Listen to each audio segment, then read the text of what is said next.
पूरे वर्ल्ड में पिछले 2000 साल से लेके आज और आज से अनंत जीवन तक, जब तक ये धरती बनी रहेगी, यीशु मसीह के लहू और उसके बदन से ऊपर इस दुनिया में कोई भी चीज खाने के लिए नहीं।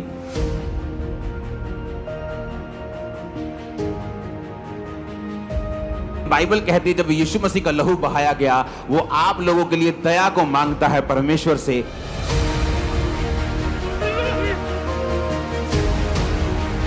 बाइबल कहती है वो गुनाह भी जो लाल रंग के होते हैं, यीशु मसीह का लहू उन्हें माफ कर देता है, साफ कर देता है, उन्हें बर्फ की नाई सफेद कर देता है। पहला कुरिन्थिया 11 उसकी 25 आयत। इस रीति से उसने बेयारी के पीछे कटोरा भी लिया और कहा, यह कटोरा मेरे लहू में नई वाचा है, जब कभी पियो तो मेरी याद के लिए यही किया करो। वाचा का मतलब होता है एक एग्रीमेंट। एक एग्रीमेंट एक या दो लोगों में, एक से दो लोगों में, यानी एक जन दूसरे से एग्रीमेंट करता है, वाचा बांधता है। जिस तरह पुराने नियम में लोग वाचा बांधते थे, तो उस वाचा को जब बांधते थे तो अपना लहू बहाते थे, तो उसे ब्लड की वाचा बोला जाता है। आज भी मिडिल ईस्ट देशों में जब कोई दो लोग एक बात पर सहमत हो जाते हैं और अपने ब्लड को थोड़ा थोड़ा बहाकर उसे ब्लड की वाचा बोलते हैं, कि जो ब्लड की वाचा है वो कभी चेंज नहीं होती, जो खून की वाचा है वो कभी भी बदलती नहीं है। तो परमेश्वर ने कहा ये एक नई वाचा है। पुरानी वाचा में जानवरों का लहू बहाया जाता था और वो जानवरों का लहू तुम्हारे लिए परमेश्वर से दया को मांगता था कि तुम्हारे पापों को माफ कर दिया जाए। लेकिन जीसस क्राइस्ट ने कहा कि जब मेरा लहू बहाया जाएगा तो मेरा लहू उत्तम बातें बोलेगा, और जानवरों का लहू तुम्हें एक बार साफ करता है और उसके बाद हर साल तुम्हें वो लहू बहाना पड़ता था, लेकिन मेरा लहू तुम्हें एक ही बार में साफ कर देगा। इसलिए परमेश्वर ने कहा जब कभी पियो तो मेरी याद के लिए यही किया करो। उत्पत्ति 4 उसकी 10 आयत में जब हम पढ़ते हैं तो उसमें परमेश्वर ने लिखा है, उसने कहा तूने ये क्या किया है, तेरे भाई का लहू भूमि पर से चिल्लाकर मेरी दुहाई दे रहा है। वचन कहता है जब कैन ने हाबिल को मार दिया तो हाबिल का लहू धरती पर से परमेश्वर की दुहाई देने लगा कि मेरा न्याय किया जाए। और इसीलिए 12 की 24 इब्रानियों में लिखा है, और नई वाचा के मध्यस्थ यीशु और छिड़काव के उस लहू के पास आए हो जो हाबिल के लहू से उत्तम बातें कहता है। अगर इस दुनिया में, पूरे वर्ल्ड में पिछले 2000 साल से लेके आज और आज से अनंत जीवन तक, जब तक यह धरती बनी रहेगी, यीशु मसीह के लहू और उसके बदन से ऊपर इस दुनिया में कोई भी चीज खाने के लिए नहीं है। बाइबल कहती है जब हाबिल का लहू परमेश्वर से न्याय मांग रहा था, क्योंकि लहू में प्राण है। जब एक व्यक्ति का प्राण लहू बह जाता है, बोलते जी ये एक्सीडेंट हो गया, इसका लहू बह गया, टांग टूट गई थी, लहू बह गया तो मर गया। टांग तो कईयों की नहीं है लेकिन वो मरते थोड़ी हैं। कईयों की बाजू टूट जाती है, वो मरते थोड़ी हैं। कईयों की बाजू नहीं है, जन्म से नहीं, मरते थोड़ी हैं। बिना टांग और बाजू के लोग मरते नहीं, लेकिन एक्सीडेंट में जब एक्सेस ब्लीडिंग हो जाती है, ज्यादा ब्लीडिंग हो जाती है, तो वचन कहता है कि तुम्हारे प्राण जो है तुम्हारे लहू में है। जब लहू चला गया, प्राण चला गया, तो डॉक्टर बोलते हैं आप जल्दी आते, आपका बंदा मर गया, क्योंकि लहू में प्राण है। इसलिए परमेश्वर ने पुराने नियम में कहा था कि जब तुम किसी जानवर को मारना तो उसके लहू को मत खाना, क्योंकि लहू में प्राण है। तो इसलिए बाइबल कहती है कि तुम यीशु मसीह के लहू के पास आए हो जो हाबिल के लहू से उत्तम बातें कहता है। यानी हाबिल का लहू न्याय मांग रहा था और हाबिल का लहू दंड मांग रहा था कैन के लिए, लेकिन बाइबल कहती है जब यीशु मसीह का लहू बहाया गया, वो आप लोगों के लिए दया को मांगता है परमेश्वर से, आप लोगों के लिए उत्तम बातें कहता है, आपके लिए हीलिंग की बातें कहता है, आपके लिए डिलीवरेंस की बातें कहता है। ये लहू क्या करता है आपकी लाइफ में? बाइबल कहती है ये उत्तम बातों को बोलता है। मत्ती 26 उसकी 28 आयत को जब हम पढ़ेंगे तो उसमें लिखा है, क्योंकि वाचा का वह मेरा लहू है जो बहुतों की पापों की क्षमा के लिए बहाया जाता है। ये वो लहू है जो आपको पापों से माफ करता है। आपके पाप, बाइबल कहती है, चाहे लाल रंग के भी हों, चाहे आपने पुराने टाइम में कितने भी बड़े से बड़ा पाप क्यों ना किया हो, ऐसा बड़ा पाप क्यों ना किया हो जिसने सारी उम्र आपकी सोच में आपका पीछा नहीं छोड़ा, हमेशा आपको गिल्टी में रखा है, हमेशा आपको आपको प्रताड़ित किया है, आपको टॉर्चर किया है आपके मन में, आपके दिमाग में कि तूने ये क्या कर दिया है, इतना बड़ा पाप कर दिया, इतना बड़ा गुनाह कर दिया। बाइबल कहती है वो गुनाह भी जो लाल रंग के होते हैं, यीशु मसीह का लहू उन्हें माफ कर देता है, साफ कर देता है, उन्हें बर्फ की नाई सफेद कर देता है। आज जब आप परमेश्वर के लहू को पिएंगे और इसको ग्रहण करेंगे, तो फिर से अगर आप अपने पापों को याद करेंगे कि मैंने फलानी टाइम पर ऊपर ये पाप किया था, अगर उसकी गिल्टी अभी भी आपके मन में है, तो वो शैतान की ओर से है, परमेश्वर की ओर से नहीं। क्योंकि जब परमेश्वर का लहू आप ले लेते हैं, माफी को मांग लेते हैं, बाइबल कहती है परमेश्वर भूल जाता है आपने कौन सा गुनाह किया था। यदि परमेश्वर भूल जाता है तो आप भी भूल जाइए आज के बाद। अगर आप उसे याद करेंगे तो वो शैतानी है। शैतान आपको याद करवाकर आपको गिल्टी में रखता है, क्योंकि जो व्यक्ति गिल्टी में जीते हैं, जो व्यक्ति इस तरह की हीन भावना में जीते हैं, शैतान उनके ऊपर कब्जा कर सकता है, उनकी जिंदगी में अटैक कर सकता है। लेकिन जो इस कॉन्शियसनेस में जीते हैं, इस सोच में जीते हैं कि मैं जितना मर्जी बड़ा पापी था, परमेश्वर ने मुझे माफ कर दिया है, अपने लहू से मुझे साफ कर दिया है, आज मैं परमेश्वर में हूं, मैं उसका बेटा बन चुका हूं, मैं उसकी बेटी बन चुकी हूं, मेरे पाप माफ हो चुके हैं, मैं नया हो चुका हूं, शैतान से मेरा रास्ता, मेरा पाला सब टूट चुका है, अब मैं परमेश्वर की संतान हूं। आप नए होके आज यहां से वापस जाएंगे। बाइबल कहती है परमेश्वर का लहू हमें माफ करता है। जब हम रोमियो 5 उसकी 9 आयत को पढ़ते हैं तो उसमें लिखा है, जब हम उसके लहू के कारण धर्मी ठहरे तो उसके द्वारा परमेश्वर के क्रोध से क्यों नहीं बचेंगे। बाइबल कहती है आप इसलिए धर्मी नहीं ठहरे क्योंकि आप लोगों ने अच्छे कर्म किए हैं, आप लोगों ने चैरिटी की है, आपने एक एनजीओ खोली है जहां आप लोगों का इलाज करते हैं, इस वजह से आप धर्मी नहीं ठहर सकते। हाँ, वो अच्छा काम है, उसका न्याय जरूर होगा, लेकिन बाइबल कहती है प्रभु यीशु मसीह के लहू के कारण ही तुम धर्मी ठहर सकते हो और क्रोध से बच सकते हो। और यीशु मसीह कहता है कि परमेश्वर के क्रोध से बचने का एक ही तरीका है कि अपने आप को लहू के नीचे सरेंडर कर देना। तो बाइबल कहती है जो लहू पर विश्वास करेंगे वो परमेश्वर के क्रोध से भी बच जाएंगे और वो धर्मी भी ठहराए जाएंगे। अगर आप धर्मी ठहराए जाएंगे तो परमेश्वर, बाइबल कहता है कि वो धर्मी की प्रार्थनाओं की ओर कान लगाता है, उसकी आंखें धर्मियों की ओर लगी रहती हैं, उनकी पलकें उन्हें नित जांचती हैं और उनके कान नित उनकी प्रार्थना की ओर लगे रहते हैं। ऊंची आवाज में हालेलुया बोलो। निर्गमन 12 उसकी 7 आयत, निर्गमन 12 उसकी 3 से 13 को आप पढ़ेंगे तो इसमें हमें क्या मालूम होता है। इसमें हमें मालूम होता है कि जब परमेश्वर ने इजराइलियों को छुड़ाया तो उनको कहा कि एक मेमना कुर्बान करो, उस मेमने के लहू को लेकर अपने दरवाजों के ऊपर लगा दो। जब मौत का दूत आएगा और फिरौन और राजा के सारे पहलोठों को और बड़े बच्चों को मारना शुरू करेगा, जिस घर के बाहर ये लहू लगा होगा उस घर में कभी भी मौत प्रवेश नहीं करेगी। और वचन कहता है कि जिस घर के बाहर लहू लगा था उस घर के बाहर से मौत चली गई और उस घर के अंदर उसने प्रवेश नहीं किया। वचन ये कहता है, जब हम पढ़ते हैं कि परमेश्वर का लहू हमें सुरक्षित रखता है, वो सुरक्षित रखता है शैतान के अटैक से, वो सुरक्षित रखता है शैतान की सारी चालों से, मौत से। इसलिए बाइबल कहती है जब शैतान परमेश्वर के सामने आया और प्रभु ने कहा कहां से आया है, तो उसने कहा मैं धरती पर डोलते और डालते आया हूं।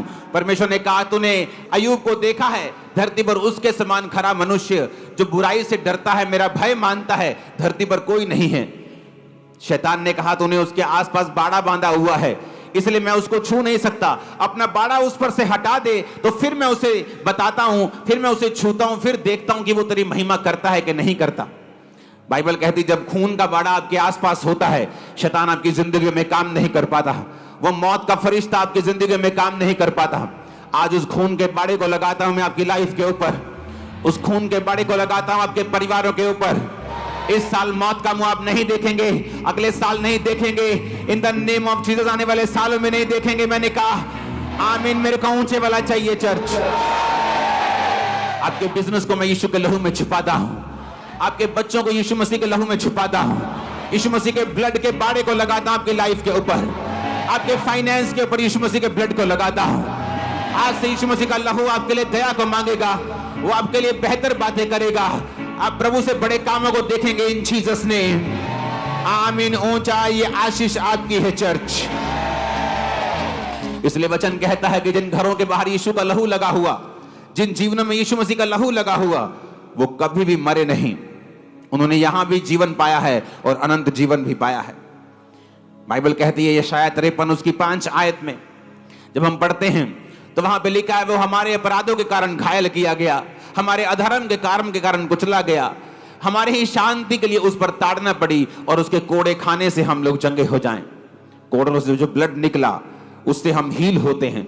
इब्रानी 10 उसकी 10 आयत में उसमें लिखा है उसी इच्छा से हम मसीह की देह में एक ही बार बलिदान चढ़ाए के द्वारा पवित्र किए गए हैं। बाइबल कहती कोई पवित्रताई के बिना परमेश्वर को देख नहीं सकता। कौन करता है हमें पवित्र? क्या हमारे अच्छे कर्म हमें पवित्र करते हैं? नहीं। परमेश्वर के सामने तो वो फटे हुए कपड़े हैं जो हमारे अच्छे कर्म हैं। मैं लोगों का इलाज करवाता हूं जी, मैं लोगों के लिए अच्छी बातें बोलता हूं जी, मैं लोगों के काम करा देता हूं जी, मैं लोगों को पुलिस के पास जाके बचा देता हूं जी, ये सब अच्छे कर्म हैं, अच्छे कर्म हैं, करने चाहिए। लेकिन बाइबल कहती है इब्रानियां 10 उसकी 10 आयत में कि हम अगर पवित्र किए गए हैं तो यीशु मसीह के लहू के द्वारा हम पवित्र किए गए हैं। इस धरती पर बाइबल कहती कोई पवित्रताई के बिना यीशु मसीह को देख नहीं सकता। अगर आपको परमेश्वर को देखना है तो आपको यीशु मसीह के लहू के द्वारा आपको पवित्र होना पड़ेगा। अपने धर्म के अच्छे कामों से आप परमेश्वर को देख नहीं सकते। आप एक अच्छे इंसान बन सकते हैं लेकिन धर्मी इंसान नहीं बन सकते, क्योंकि वचन कहता है कि यीशु मसीह का लहू ही है जो आपको धर्मी बनाता है। इफिसियां 1 उसकी 7 और 8 आयत को हम पढ़ेंगे। हमको उसने उसके लहू के द्वारा छुटकारा अर्थात अपराधों की क्षमा और उसके अनुग्रह के धन के अनुसार हमें मिला है। लहू के द्वारा क्या मिला है? छुटकारा। किससे? शैतान से। अगर आप यीशु मसीह के लहू को रोज अंगीकार करें, यीशु के लहू को रोज पुकारें अपनी प्रार्थना में, यीशु मसीह के लहू को शैतान के खिलाफ घोषणा करें, जादू के खिलाफ घोषणा करें, टोने के खिलाफ घोषणा करें कि मैं अपने जादू टोने की आत्मा के खिलाफ यीशु के लहू की घोषणा करती हूं, यीशु मसीह के लहू की मैं घोषणा करता हूं शैतान के खिलाफ, तो बाइबल कहती है यीशु मसीह के लहू में छुटकारा है, क्योंकि वो आपको अपराधों से क्षमा करता है और उसके लहू में छुटकारा भी है जो आपको शैतान से और उसके किंगडम से आपको छुटकारा देता है। ऊंची आवाज में हालेलुया बोलो, ऊंची ऊंची ऊंची आवाज में। इन वचनों को अगर आप पढ़ेंगे तो आपको मालूम होगा कि परमेश्वर ने आपके सारे इंतजामों को किया है कि यीशु मसीह का लहू हमारे लिए क्या करता है। वो हमें धर्मी बनाता है, हमें पवित्र बनाता है, हमें माफ करता है, परमेश्वर के साथ मिलाता है। ये एक वाचा का लहू है। परमेश्वर हमारे साथ वाचा बांधता है, मेरे लिए दया को मांगता है। परमेश्वर का लहू, हाबिल का लहू अपने लिए न्याय मांग रहा था, लेकिन जीसस क्राइस्ट का लहू जब बहा वो मेरे लिए दया को मांग रहा है कि इन लोगों के ऊपर दया कर, क्योंकि मैं इनके लिए बहा हूं। यीशु का लहू कहता है कि मैं बहा हूं, इन लोगों के ऊपर दया कर, तो वो हमेशा हमारे लिए दया को मांग रहा है। अब हम बात करेंगे जीसस क्राइस्ट का लहू कहां कहां से बहा और उसका रीजन क्या था। जीसस क्राइस्ट का जो लहू था वो किस किस जगह से परमेश्वर से बहा और उसका रीजन क्या था। पहला ब्लड जो परमेश्वर के बॉडी से निकला वो था गतसमनी बाग में। लूका 22 उसकी 42 से 44 आयत, मत्ती 26 उसकी 7 और 68, यूहन्ना 19 उसकी 34, यशायाह 50 उसकी 6, मत्ती 26 की 28। पहला लहू जो परमेश्वर के बदन से बहा वो था उसके माथे का लहू, क्योंकि वचन इस प्रकार कहता है कि जब वो गतसमनी बाग में था तो बाइबल कहती है कि परमेश्वर जब बहुत ही इंटेंस प्रेयर कर रहे थे, वो प्रेयर इतनी इंटेंस थी और इतनी ज्यादा कठिन थी और इतनी ज्यादा उसमें वो सम्मिलित हो गए थे कि बाइबल कहती है कि परमेश्वर के ब्लड वेसल से उसकी जो नाड़ियां थी उसमें से लहू निकलकर उसके पसीने के साथ मिलकर माथे से टपक रहा था। वो पहला लहू था जो परमेश्वर ने बहाया था। माथे से जो लहू बहा उसका मतलब क्या है? उसका मतलब यह है कि इंसान जो था, आदम जो था, अपनी इच्छा को, अपनी विल को परमेश्वर के सामने समर्पित नहीं कर पाया, इसलिए उसने शैतान के सामने घुटने टेक दिए थे और उसकी पत्नी ने वो फल खाया जो वर्जित था और उसके बाद अपने पति को खाने के लिए भी बोला। और जब शैतान ने इंसान को गिरा दिया और उसने अपनी इच्छा को परमेश्वर के सामने नहीं बल्कि शैतान के सामने समर्पित कर दिया, इसलिए जब उस माथे से परमेश्वर का ब्लड निकला तो वो इसलिए था कि जब इस ब्लड के ऊपर विश्वास किया जाएगा तो इंसान अपनी इच्छा को परमेश्वर को सौंप देगा और परमेश्वर के सामने समर्पित हो जाएगा और शैतान का उसके ऊपर से सारा अधिकार मिट जाएगा। कितने मेरी बातों को समझ रहे हैं कि वो अपनी विल को परमेश्वर के सामने रख देगा। दूसरा लहू जो परमेश्वर के फेस से निकला, यशाया 50 उसकी 6 आयत में लिखा है, मैंने मारने वालों को अपनी पीठ, गलमोछ नोचने वालों को यानी दाढ़ी नोचने वालों को अपने गाल दिए, अपमानित होने और थूकने से मैंने अपना मुंह नहीं छुपाया। जो दूसरा लहू परमेश्वर के बॉडी से निकला वो था कि जब परमेश्वर को थप्पड़ मारे जा रहे थे, जब परमेश्वर को लेके गए और उसके गाल नोचे जा रहे थे और उसकी दाढ़ी नोची जा रही थी। जब उसके दाढ़ी को नोचा जा रहा था तो वो ह्यूमिलेट हो रहा था, वो बेइज्जत हो रहा था, उसकी रेपुटेशन को खराब किया जा रहा था। और जब आप उस लहू के ऊपर विश्वास करते हैं जो परमेश्वर के गालों से बहा, तो आप फिर यह भी बिलीव करते हैं जो उसके फेस से बहा, फिर आप यह भी बिलीव करते हैं कि वो आपकी खोई हुई रेपुटेशन को वापस कर देगा। आपकी कर्जे ने रेपुटेशन खराब कर दी, आपकी पास्ट लाइफ ने आपकी रेपुटेशन खराब कर दी, आपका नाम खराब कर दिया, आपको बेइज्जत हुआ, आपकी लाइफ में बेइज्जती ही बेइज्जती रही, रिजेक्शन ही रिजेक्शन रही। जब आप जीसस क्राइस्ट के उस सीन को याद करेंगे जो यशाया 50 के 6 में लिखा है कि अपमानित होने और थूकने से उसने अपना मुंह नहीं छुपाया और गाल नोचने वालों को उसने अपने गाल दिए, ये आप लोगों के लिए था। जीसस क्राइस्ट चाहते तो एक मौत ले सकते थे, कोई आता कि यीशु मसीह के जोर से उसके पेट में तलवार को मारता और यीशु मसीह को मार देता, लेकिन यीशु मसीह का जो लहू बहा था उसका कारण था, वो माथे से बहा उसका कारण था, वो गालों से बहा उसका कारण था। बाइबल कहती जब उसकी दाढ़ी को नोचा जा रहा था तो वचन ये कहता है कि जब दाढ़ी की बात बाइबल में आती है तो प्रीस्टहुड की बात आती है, तो याजक की बात आती है, ग्लोरी की बात आती है, तो परमेश्वर इज्जत की बात आती है। इसलिए जब दाऊद ने अपने लोगों को भेजा था कि जाकर फलाने राजे से उसका हालचाल पूछ के आओ क्योंकि उसके घर में कोई दुर्घटना हो गई थी, तो लेकिन उसके लोगों ने चुगली की, कहता नहीं नहीं ये दुर्घटना लेने के लिए नहीं आए, ये तो भेद लेने के लिए आए हैं। तो लिखा उनकी आधी आधी दाढ़ी कटवाकर, उनके कपड़े आधे आधे कटाकर उनको आधा नंगा करके वापस भेज दिया था। दाढ़ी का कटना मतलब कि जब वो उसको आधा छीलते थे तो उसका मतलब बेइज्जती होता था, और जब बियर्ड का मतलब होता है ग्लोरी, कि आपकी लाइफ की ग्लोरी खत्म कर दी शैतान ने, रेपुटेशन खत्म कर दी, आपकी पास की लाइफ की गलतियों ने आपका नाम खराब किया हुआ है। लेकिन जिस दिन आप ये समझ जाएंगे कि यीशु मसीह का लहू जो उसकी दाढ़ी नोचने पर निकला था, यीशु मसीह का लहू जो उसके गाल नोचने पर निकला था, आज मैं उस लहू को ले रहा हूं, मेरी सारी बैड रेपुटेशन खत्म हो चुकी है, आपका नाम खराब है वो सही हो जाएगा। आपको चिंता रहती है, आप अपनी मर्जी को परमेश्वर के सामने समर्पित नहीं कर पाते, आपको स्ट्रेस रहता है, आप जीसस क्राइस्ट के उस लहू को याद कीजिए जो उसके माथे से निकला था। ऊंची आवाज में हालेलुया बोलो। यीशु मसीह का वचन कहता है यशाया 53 उसकी 5 आयत में कि उसके कोड़े खाने से हम चंगे हुए।